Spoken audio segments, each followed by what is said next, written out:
Este é o nosso último bloco do programa de hoje e conversamos com Milton Fernandes, que é professor de marketing e faz palestra, vai fazer uma palestra agora quinta-feira na UNAMA, na Alcindo Cacela, e essa palestra, na verdade, é uma parceria, uma promoção da Associação dos Dirigentes de Vendas e Marketing do Brasil e da UNAMA, e o professor Milton vai falar sobre as novas formas de varejo e comportamento de consumo. Sobre isso que a gente vai conversar agora um pouquinho, né, Milton? Obrigada por você ter vindo, viu? Bater esse papo com a gente, falar desse assunto.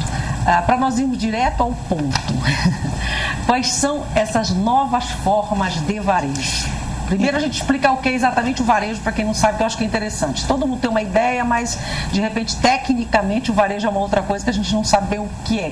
A gente pode ter um conceito errado, né? O varejo é toda forma de se adquirir um objeto, de fazer uma compra de forma individual, né? Toda vez que se faz de forma coletiva ou jurídica, então não é considerado varejo.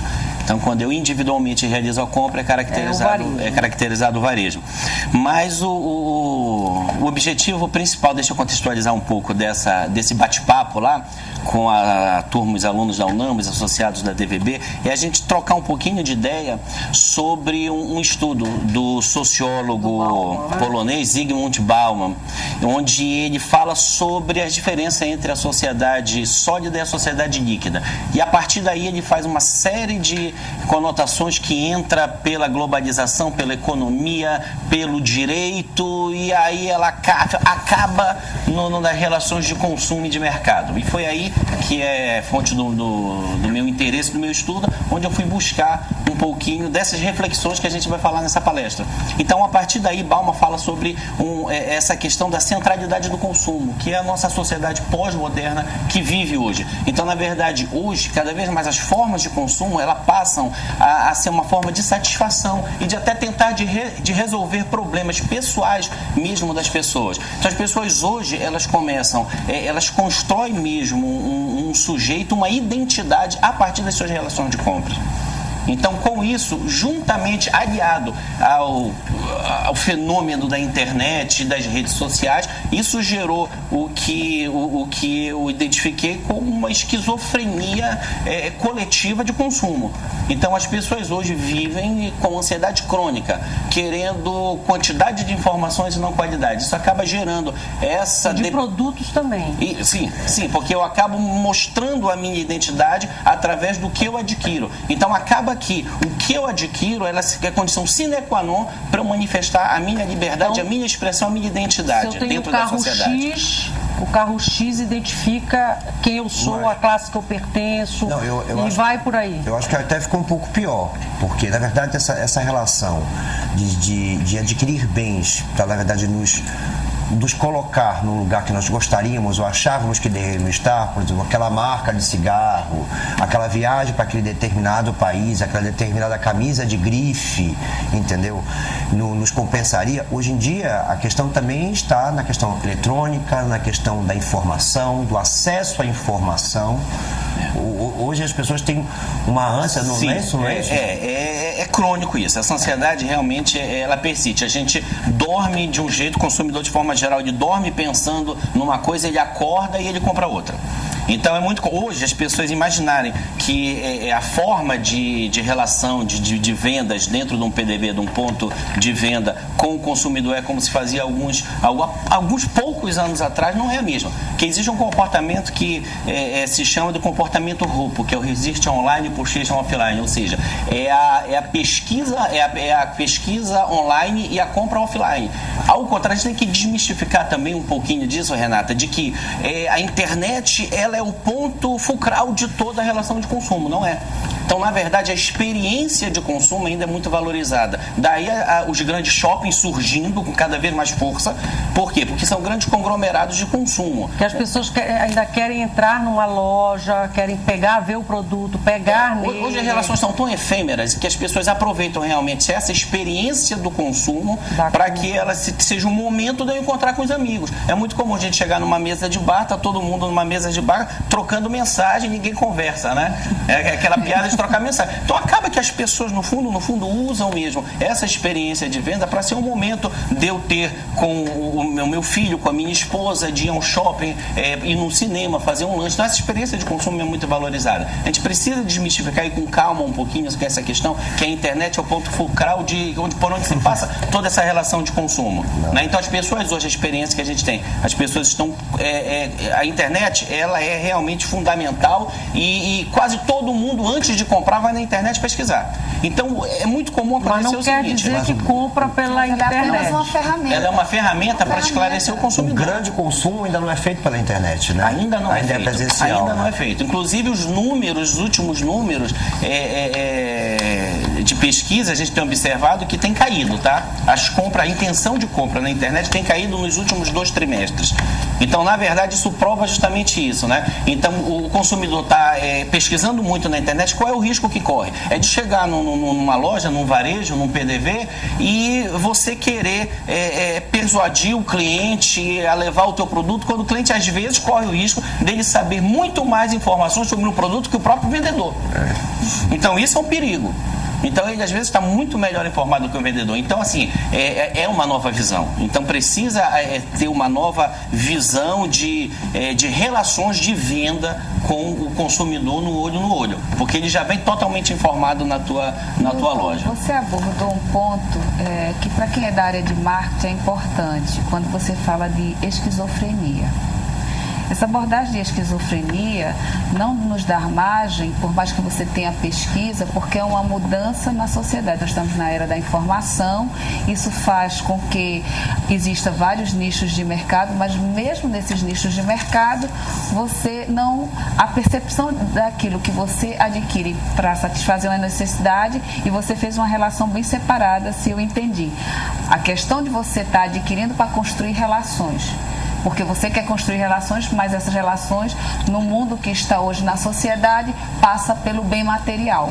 E para quem trabalha com vendas é um grande problema, porque vai necessitar de uma nova abordagem para conhecer esse novo consumidor. É isso? Sim. É exatamente isso, né? Então, a verdade hoje é que as relações são tão transitórias, então que prever, achar que o consumidor hoje é previsível. Então, eu sou muito cético em relação a pesquisas. A gente vê pesquisa de tudo quanto é jeito por aí, né? É que nem a história da pesquisa do café. Uma hora ele faz bem, outra hora ele faz mal, ele faz bem, faz mal. Então, a gente toma café, não toma café, eu paro, então é mais ou menos isso. Então eu sou muito cético em relação a isso, justamente porque a gente sabe que essas relações de hoje, de identidade construída a partir dessas relações de consumo, faz com que hoje eu acorde surfista e amanhã jogador de xadrez.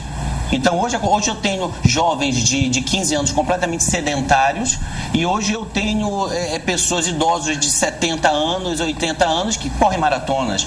Então como é que eu vejo um tênis moderno e bacana para um consumidor desse? É mutante, né? Mas aí é por isso que muito, tem que quer dizer, quando você vai vender um produto, anunciar um produto, você tem que saber exatamente quem é o teu público para anunciar mais naquela direção, já que É aí que mora justamente aí é que mora a reflexão. E tal, a reflexão que Bauman coloca sobre essa centralidade de consumo, onde essa satisfação ela é muito mutante. Então ela acaba que eu posso muito bem hoje, e no turismo acho que isso acontece muito. Porque eu vou para uma agência certo de que eu quero ir, sei lá, para Ibiza, e eu saio de lá indo para Milão. Eu saio da agência feliz da vida porque fui para Milão. Então, são essas relações que são muito transitórias e que acabam, né? Inclusive, assim, há dados da Accenture que 50% dos executivos brasileiros, eles não têm a menor dificuldade para entender a cabeça do consumidor brasileiro. Mas 88% não sabem exatamente o que fazer com que tipo de ação tomar. Então, entre outras, são essas reflexões que a gente vai, a partir de um emaranhado de situações que a gente vai levantar nesse bate-papo aí na quinta-feira, e a gente vai tentar chegar ao final com algumas reflexões de possíveis caminhos, não é, para conseguir chegar a esse, mas que esses caminhos eu não vou revelar aqui não para vocês, tem que ir lá porque tem que ir lá para eu te fazer essas reflexões. Essas que são os novos comportamentos do consumo, do consumidor. Sim. E as novas formas de vender vender o produto. De vender o produto, exatamente. Como é que você vai atingir aquele consumidor que é tão mutante, digamos assim, que tem um gosto tão... extremamente mutante, né? Então, o que acontece? Um episódio muito emblemático que aconteceu comigo, eu tenho um filho de 9 anos e, enfim, ele tem um tablet e hoje em dia toda criança quer um tablet, que eu acho um absurdo, né? Mas avô não educa, né? Então, o avô deu um tablet e eu vi na área de trabalho dele um rapaz desconhecido. Então aquilo ficou na minha cabeça. O que é? O cara botou uma foto de um menino aqui, desconhecido, de seus 12 anos, no tablet dele. O que acontece é justamente essa relação. Os nossos ídolos do passado, eles são diferentes dos ídolos agora do futuro. Os ídolos do passado, eles são permanentes. Eles têm um contexto histórico. Hoje em dia, os ídolos passados são aqueles que conseguem fazer atos diferenciados em poucos minutos e conseguem 1 milhão de visualizações no YouTube e amanhã são substituídos por outros ídolos. Presente, está restrita a quantidade de visualizações no YouTube. O que acontece então, desaparecem, desintegram. E a música está muito passando por aí. O coreano lá, o Psy, né? É um caso desse, por exemplo, daquela música que foi um estouro. Uma epidemia. De repente pulverizou. De repente ninguém nem está se falando muito pouco nele, já nem se fala mais nele.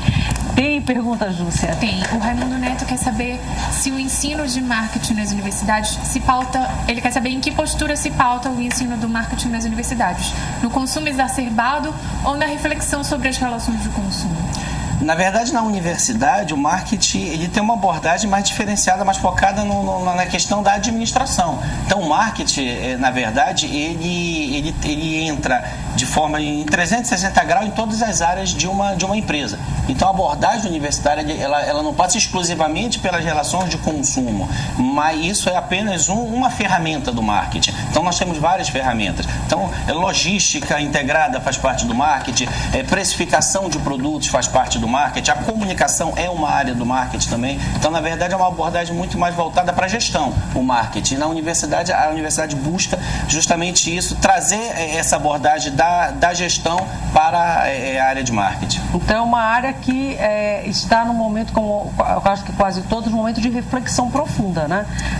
Assim, saber quem é esse consumidor, reflexão, de constante reflexão, o que fazer com esse porque consumidor, hoje como atingir esse consumidor, né? Como eu consigo fazer um plano estratégico de marketing para alcançar esse consumidor hoje e permanecer de forma estática? Se amanhã eu posso ter um outro tipo de comportamento. Algumas dicas você vai dar na palestra? Algumas dicas eu vou dar na palestra, né? Então, quer dizer, hoje se tem uma tendência de consumo, amanhã um cara chega lá, monta um evento na internet, consegue 2 milhões de participação e muda completamente. O que eu faço na empresa? Então, as empresas precisam estar preparadas para essa mutação, e que eu diria diária, né? de gostos e preferências do consumidor. Então, quem quiser saber mais sobre esse assunto, se aprofundar, quinta-feira, agora às 7 horas da noite, lá na Unama Dalcindo Castelo, no Davi Mufarrege, no auditório, é isso? É isso aí. De graça?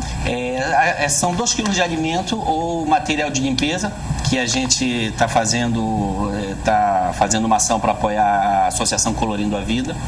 E é uma forma também, na verdade, o papel da universidade é fazer essas reflexões, né? É sair um pouco da esfera teórica, acadêmica e trazer à luz da prática isso em atividades complementares. Então, e como não tem fundo lucrativo, a gente procura sempre associar uma entidade e não simplesmente realizar por realizar o evento. Então, 2 quilos de alimentos não perecíveis ou material de limpeza. Tá, bacana. Milton, obrigado por você ter vindo, viu? Sucesso na palestra. Acho que só uma pergunta. É aberta para quem? Ela é aberta ao público em geral. Para o consumidor. Todos nós. Todos. Para todos. É aberto a todos. Isso já sei o que estou dizendo. O telespectador, a gente conseguiu contemplar todos e agora vamos fazer o sorteio. A gente tem para sortear, eu vou sortear um kit, que são 2 livros do Saramago e uma cortesia para a palestra que o professor Milton vai fazer agora na quinta-feira. Deixa eu ver para quem vai. O kit vai para o Caio Israel, que participou hoje do programa, fez perguntas aqui para os nossos convidados. Amanhã tem mais bate-papo, 2h30 da tarde. Um grande beijo, boa tarde para todos nós e até amanhã.